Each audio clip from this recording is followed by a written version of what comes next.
listening. We got a fun show lined up for you today. And as you can already see, we're not in Studio B in Nashville, but we are at the headquarters for Smith Wesson right here in Maryville, Tennessee. And we are excited to be here and just talk guns today and learn a little bit about the business and about the company. So always good to talk guns. Definitely. We've already had a chance to kind of peruse through the facility and see how some of the stuff comes together, and it's an amazing operation here. When you think of guns, you think Smith & Wesson. I mean, that's just one of the first pistols you think about, and it's not just pistols, it's long guns, it's all kinds of great things. So just tell us a bit about how it got started, if you don't mind. D.B. Wesson and Horace Smith are our two founders, and they were involved in the Winchester startup, and they actually were involved in the Colt startup as well.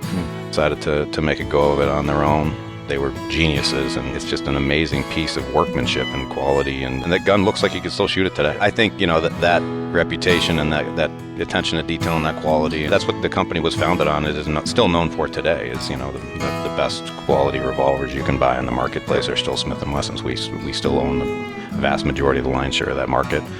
But then obviously started branching out into pistols with the 59 series back in, I believe that was maybe the 60s or 70s. And then getting into the M&P polymer frame pistols back in the early 2000s, and to where we are today. It's amazing to look at where they started from, and then that grew into this. Where we're sitting today. Won't you take me back to Tennessee? The award-winning Tennessee WildCast is on the air with the latest info about hunting, fishing, boating, wildlife watching, and all things outdoors. This year, we celebrate the men and women of the TWRA responsible for 75 years of wildlife conservation. Now make welcome your host, Jason Harmon. Hello, everybody, and welcome to this edition of Tennessee WildCast. We're glad you're tuning in. Thanks for watching. Thanks for listening. We got a fun show lined up for you today, and as you can already see, we're not in Studio B in Nashville, but we are at the headquarters for Smith & Wesson right here in Maryville, Tennessee, and we are excited to be with Mark Smith, the president and CEO, and Mr. Johnny Allred is helping me co-host today. Appreciate you guys. Yeah, good to be here. Yes. If you don't already know, Smith & Wesson now has a headquarters here in Maryville, and it's great to have them in Tennessee, and we're excited to be here and just talk guns today and learn a little bit about the business and about the company. So it's always good to talk guns. Definitely. We've already had a chance to kind of peruse through the facility and see how some of the stuff comes together, and it's an amazing operation here.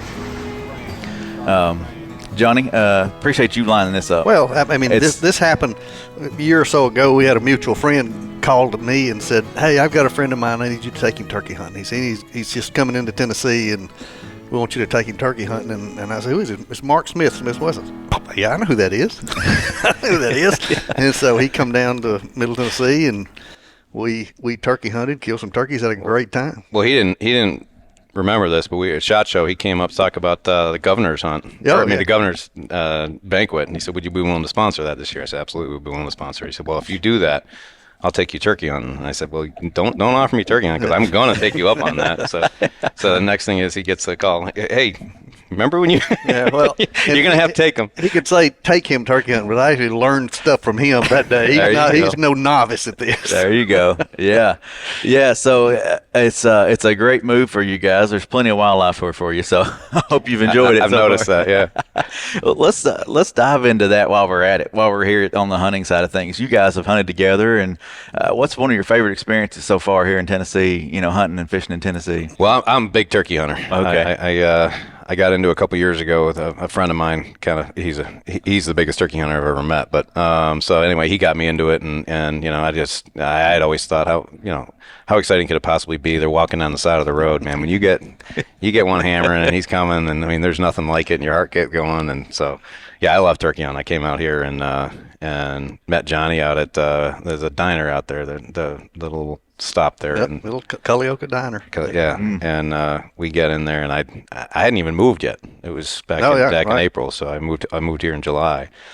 So I'm living out of the back of my car, and we met the owner of the diner there, and I mean, it's just, for me, hunting, whether it's turkey hunting or anything else, my favorite part of it. Yeah, it's fun to get out in the woods. We were actually at kill. Campbell Station, little Campbell Station That's diner right. where they could eat a steak that night, and it was a Yep.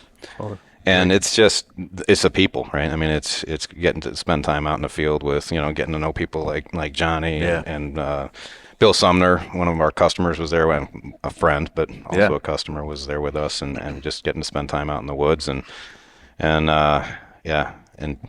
he's being a little modest. He called the turkey in from in the wind from 250 yards away. He had him coming on a rope, so through the woods, and that probably was my. I wasn't even shooting. Bill Sumner was the one who ended up taking that one, and If you got to see it, it was that was a fun hunt. I couldn't see him until the very last minute. What whitehead coming? Then the next hunt we set up, he probably crawled on his belly for 200 yards trying to cut some distance in this bird, and killed him. Awesome. Yeah. And sometimes you got to do what you got to do just to fun. get in range. Yeah. That's awesome. The one thing that you pointed out there is hanging out with friends and hunting. That's what's so great about hunting. It can be a group effort and a group sport, and just hanging out with friends and having, creating new friends and getting outside. That's what it's so much fun about hunting in Tennessee and hunting anywhere. So if you're not hunting out there, get into it. Go try it. Absolutely. Give it a shot. It's a great experience. Well, welcome to Tennessee. Thank you. Good to be here. We are so glad you're here. And I just want to learn a little bit about the move. Why the move to Maryville? And like I said, we're excited you're here. Yeah, I mean, Springfield, Massachusetts has been our home since we started. Since Horace Smith and Wesson started the company in 1852, and to some degree it'll always be our home, right? I mean, it'll always be, that's where the roots are, and that's where we still have our largest facilities, there, and great people, great employees, but unfortunately, becoming more and more untenable to produce firearms in the state.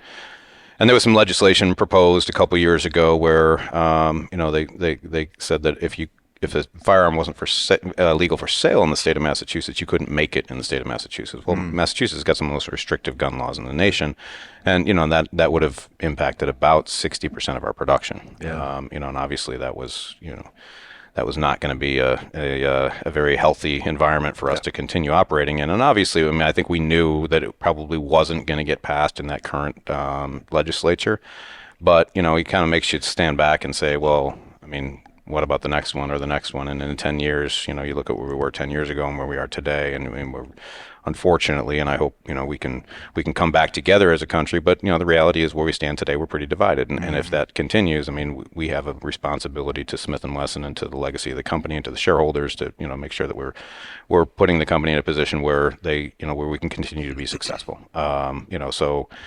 And we can't wait until that legislation is passed to move. I mean, this facility we're sitting in right now took us 3 years to get us to this point. So we couldn't wait and not ship 60%. Welcome to the patron state of shooting stuff.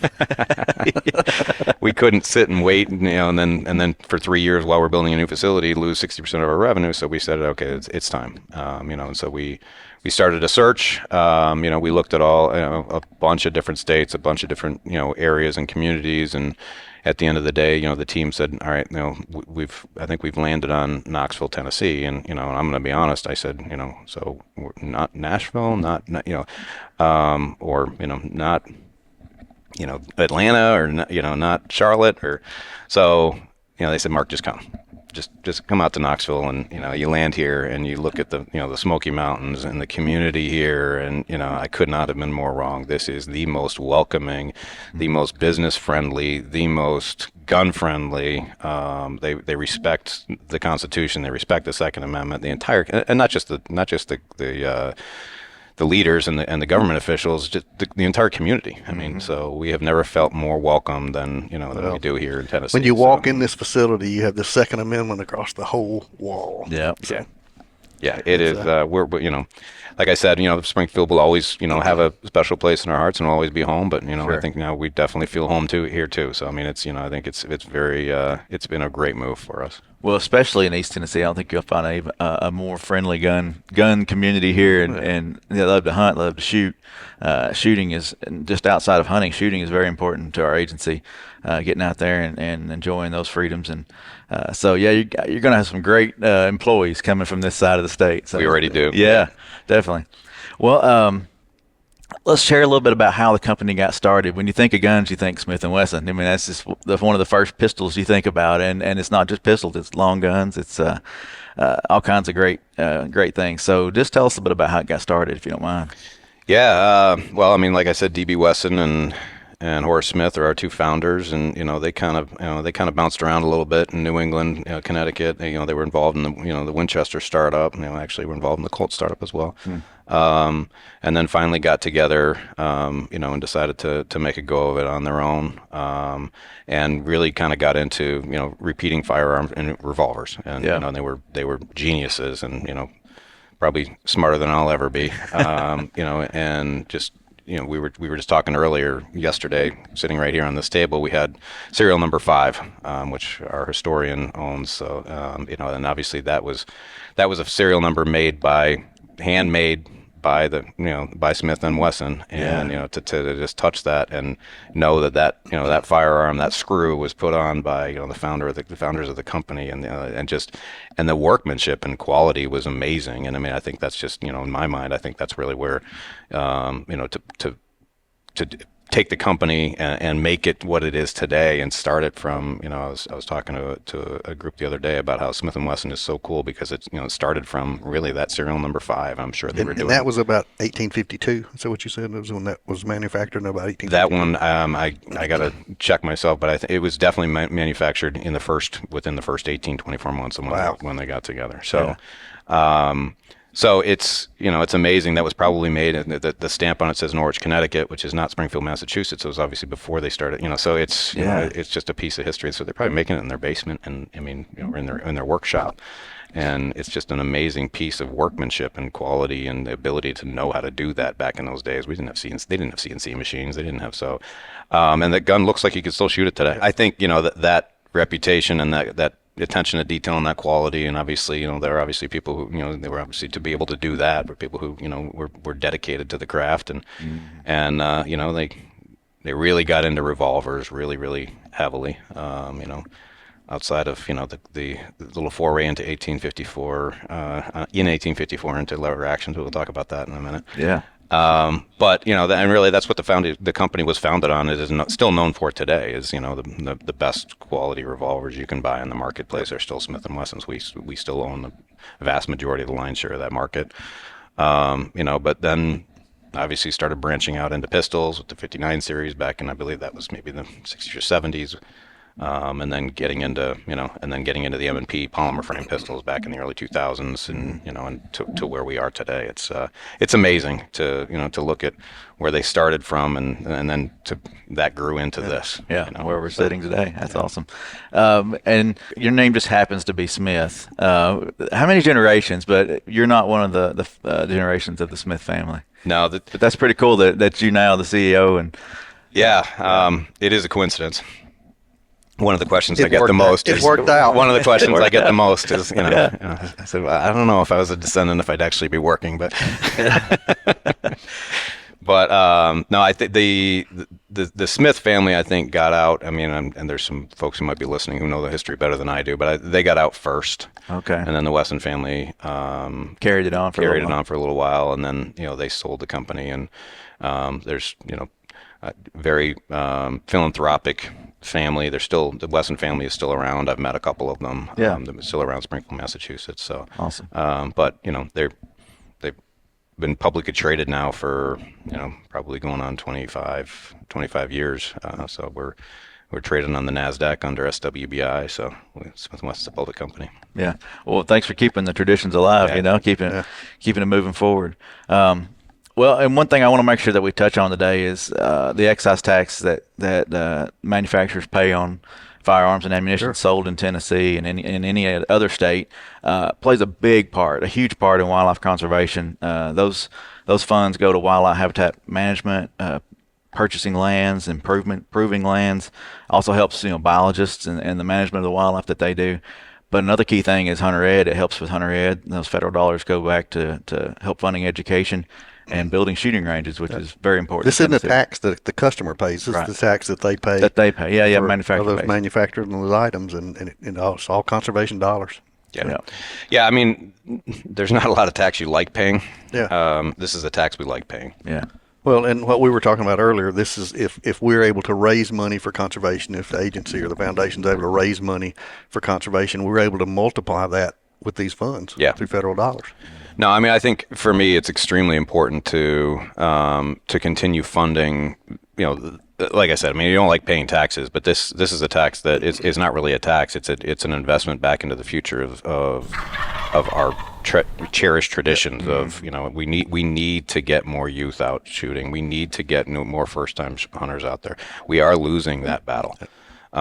So, you know, the population of folks who are participating in the shooting sports or hunting is dropping. I think we all know that, and I think, you know, things like TWRF and things like, you know, and paying those dollars into the Pittman Robertson Fund are extremely important. And I mean, I know there's those, you know, who you know, even some of those folks who you would think would be our friends who are, you know, opposed to, you know, to those excise taxes. I can tell you, as one of the largest organizations that's paying them, we're not opposed to it. We want to continue to pay that. We want to continue to invest into the future of shooting sports, and you know, and again, does it help the business? Of course it helps the business, but that's not what it's about. It's about, you know, for me, I want my kids to continue to be able to enjoy the outdoors and the shooting sports and hunting, as, you know, and have those freedoms like we have them today. Definitely. We can definitely see that, you know, that it's a passion of yours and the company's, and the way you've supported our foundation, and the foundation in return can support the agency. It's been amazing that the help that you've given them and us ultimately. And but yeah, it's like you said, it's a tax that you don't mind. You don't mind putting those funds back into what matters. You know. Yeah, you know what those are going for. Right? I mean, they're earmarked for, you know, continuation of our passion. Yeah, definitely. Well, I want to jump into some of the products. You know, we got to go on the floor today and see some of that stuff coming together, which was very cool. And but the revolver and the pistols that started it all. Maybe share some of your favorites. You know, I don't really have an agenda here. I just want to make sure we let people know what all you guys do. So we saw a Bodyguard today, which you said was one of the more popular pistols. That is a carry pistol now. And definitely our Bodyguard 2.0, which is, you know, we came out of the Bodyguard. Gosh, it makes me feel old. It's probably, you know, 8, 9, 10 years ago now. I don't know exactly but it was extremely popular when it came out. Very, very small concealed carry pistol. I think, Johnny, you have one of those. One of those. One of those original ones. And, you know, and now this is the next generation of that, and improved on all of the, you know, fixed all of the things that we, you know, I would have done different if. And that gun is doing extremely well out there. So, you know, appreciate all the support from all of our customers and all of our. But, you know, Bodyguard's a great product. For me, you know, I love the history of the company, and the, you know, and the old revolvers. There's nothing more iconic than the Model 29s. Yeah, Model 29. You know, the Dirty Harry, you know, and the big bore revolvers, the 500, the 460, and, you know, so yeah. Probably my favorite gun, though, is I actually have a 17 HMR revolver that we never brought into production because they just couldn't figure out how to make it consistently. But they gave me one of the engineering prototypes that that works. So that's it's kind of unique. It's kind of a cool gun, and so it's probably my favorite revolver I got. But, you know, I haven't actually shot it a lot because I don't do a whole lot of shooting with that I can't do with my 1522. But yeah, that's cool. That's very cool. I actually carry a Smith Bodyguard myself, and I have a few other Smith & Wessons 38 and a 357. So I love those revolvers, and I may have to upgrade my Bodyguard since there's a 2.0 out there. So absolutely. So, and then long guns. That's something I guess that didn't register with me, that you all have the long gun platform with the ARs and with the hunting rifles, lever action rifles. So. Let's talk a little bit about the AR and the target shooting, and then we'll jump into the hunting side of things. So I just mentioned the 1522. That's actually what I do most of my varmint hunting with. Okay. But I mean, that's a great little platform, and, you know, pretty inexpensive, and a great platform to get some of my sons started shooting. You know, learning the AR platform was all the same controls, all the same, but a 22. So it's just, I mean, it's a great and deadly accurate. It's fun little gun. An awesome little gun. And then the Sport 3 is probably our most popular on the MSR platform. The MP15 Sport 3. It's great value for the price. A mid tier, probably it's not going to be down in that $399 range with some of the other entry levels. But Smith & Wesson name, Smith & Wesson quality behind it. That Sport 3 is it's been a great success for us, and So yeah, and then on the lever action side, we kind of got into that. In last January, we made the introduction. Well, there's some history to that. Yeah, we might as well talk about that. We need to, definitely. Yeah. So the first patent for that lever action patent was actually Smith & Wesson's patent. It was which is why it's called the 1854. It was in 1854, and we were just showing the pictures around earlier. It was actually a pistol. So it was a pistol with a little lever. It looks the same, though. It looks the same. Receiver looks the same. The little lever on it looks the same that they had. So they invented that in 1854. And and they had the original patent for it. And obviously then they never pursued it. And some of the others, Winchester and others, did. Really? Okay. But I actually got to see and hold some of those original. There's a very generous woman on the West Coast, on the West Coast, who's got one of the largest Smith & Wesson collections, I believe, in the world, and she was very generous to let us borrow some of those original. It's called the Volcanic, the original Volcanics, and two of them, and bring them in and do some photo shoots with them. So I got to again another opportunity to hold a gun that pretty sure that that Horace and DB made. So. But yeah, pretty cool. And then so bringing that back into the fold in Smith & Wesson, and it's been extremely successful. And the reviews that we've been getting from some of the guys there. It's an incredible lever action rifle. I have one of them, and it is a really, really nice rifle. I mean, it's really smooth, works really well. Yeah, we're proud of that. I mean, to have some of those guys that are they're lever gun guys, and that's stainless and blue. Their specialty. Yeah, so you can get stainless or or kind of classic look, the blue. And more calibers coming out, right? Yes. Yep. I mean, obviously we're going to be expanding that line out, so stay tuned for that. I have a 44 Magnum in it, but they're coming out. Yeah, I mean all the popular calibers: 357, 4570, government, 3030. So. Those will all be, and then expanding the line beyond that into some of the other, category, the tactical side, and so obviously that's a platform for us. We're gonna expand into. So we're excited about that. So and obviously now we can go hunting on it with the Smith & Wesson. Yeah, that's right. I love it. What was the original lever action pistol? What caliber was that?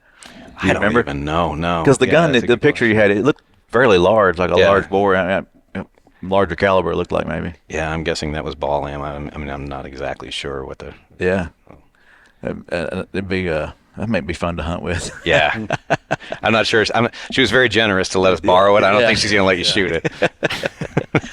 But like you said, in both those images that we looked at, I mean, both those guns probably could have been fired. I mean, the way that they were still in great condition, taken care of, and I mean, it's really cool to see that.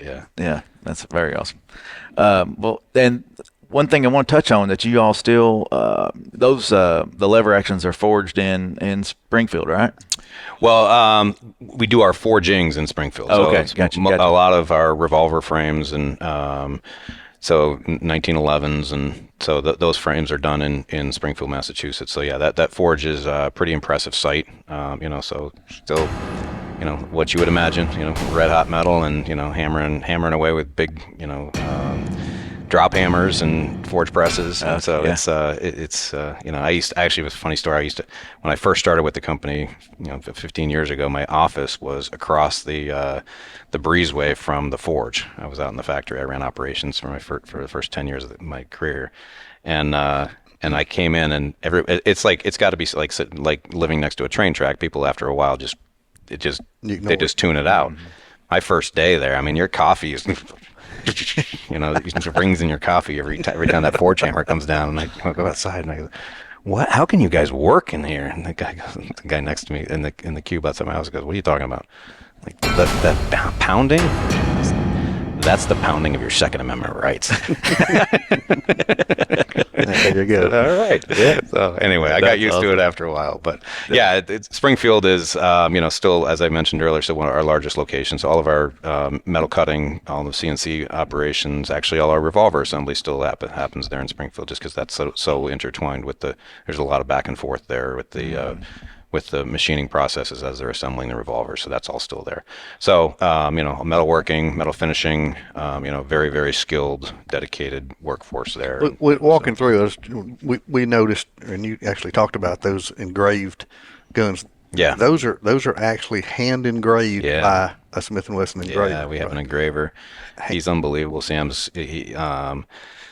He came to us, Dave was our old engraver, and he was self-taught. He tells the story that he began his apprentice program, probably 30 years ago now, but began his apprentice program, and 6 months later, the guy who was training him did something stupid and got fired. And he was, so then he kind of had to learn on his own. People talk about engraved guns. They're laser engraved. I mean, you see these laser engraved. A lot of them are, but these are hand engraved. Yeah. This guy's actually with a little hammer and chisels. The intricacy of that, and it's not just the ability to know how to do it; it's the ability to be an artist as well. You have to be able to, they draw it first. And then no mistakes. And if you mess up, whoops, there goes 3 weeks worth of work. So we have to adjust the design a little bit. We're very lucky to have Sam. He actually came to us. A lot of his training and education was through a jewelry school, and but he also did get into master engraving classes on firearms as well. And so anyway, we're lucky to have him.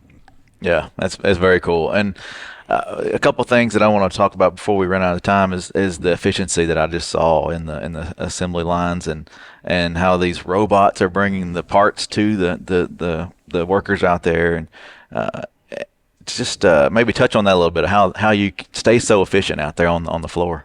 Yeah, I'm going to give a shout out on that to Thale and Mickey, who, if they hear that, they'll hear this, they'll know who I'm talking about. But so we've got some employees out there who are we're just lucky to have them. And all of them, we're lucky to have them. But, guys who just truly understand. They should be working at Amazon or, a FedEx distribution center. It's that type of understanding of how to run and design and create a logistics operation. So the whole idea there is to, instead of having somebody, when I got to go pick an order for you, and, you got 10 different lines on that order, you got 10 different products you want, 4 of this, 3 of that, 6 of that. Instead of having somebody go out in the warehouse and, try and find them, create a warehouse system that person sits still and all of the parts come to them. So that, and then that person can be much more efficient picking the orders rather than walking out with one order. They can be doing the work for 6 orders at a time. Yeah.